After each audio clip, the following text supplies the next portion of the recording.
Hi விவசாயி மக்களே, வணக்கம். இந்த வெங்காயம் பண்ணுற விவசாயிகளுக்கெல்லாம் சொல்கிறேன், தயவுசெய்து இந்த புல்லு இருக்குதுன்னு சொல்லி மருந்து அடிக்காதீங்க. அது மருந்து அடித்தா வச்சுக்கோங்களேன், இங்கே பாருங்கள் வீடியோ காட்டுறேன்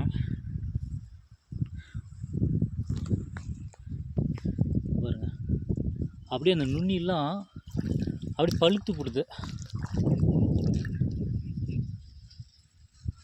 அது பழுத்துச்சு ஏன் அப்படின்னு சொல்லி மருந்து கடையில் போய் கேட்டோம்னா வச்சுக்கோங்களேன், அவங்க சொல்கிறது என்னன்னாக்கா மருந்தால் தான் ப்ராப்ளம்னு சொன்னாக்கா அவங்க வந்து ஏற்றுக்க மாட்டேங்கிறாங்க. அது வெங்காய நோய், அதனால் வெங்காயம் இப்படி தான் வரும் அப்படின்னு சொல்கிறாங்க. ஆனால் அது தப்பு. வெங்காய நோய் இல்லை, ஒன்றுமே இல்லை. இந்த மருந்து அடிக்கிறதுக்கு முன்னாடி பார்த்திங்கன்னா அப்படியே தலை சூப்பராக இருந்துச்சு வெங்காயம். ஆனால் இந்த மருந்து அடித்த பிறகு பார்த்திங்கன்னா பாருங்கள், இப்படி தான் ஆயிடுச்சு.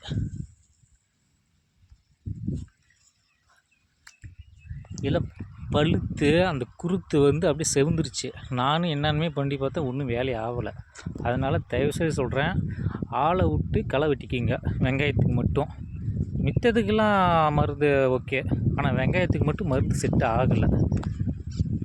அதனால் பார்த்திங்கனாக்கா ஆளை விட்டு களை பிடிங்கினீங்கனாக்கா வெங்காயம் நல்லாயிருக்கும். ஆனால் மருந்து அடிச்சிங்கன்னா வெங்காயம் எடுக்கவே முடியாது, வேஸ்ட்டு. ஆனால் தயவுசெய்து யாரும் மருந்து புல்லுக்கு அடிக்காதீங்க, வெங்காயத்துக்கு. பாய்.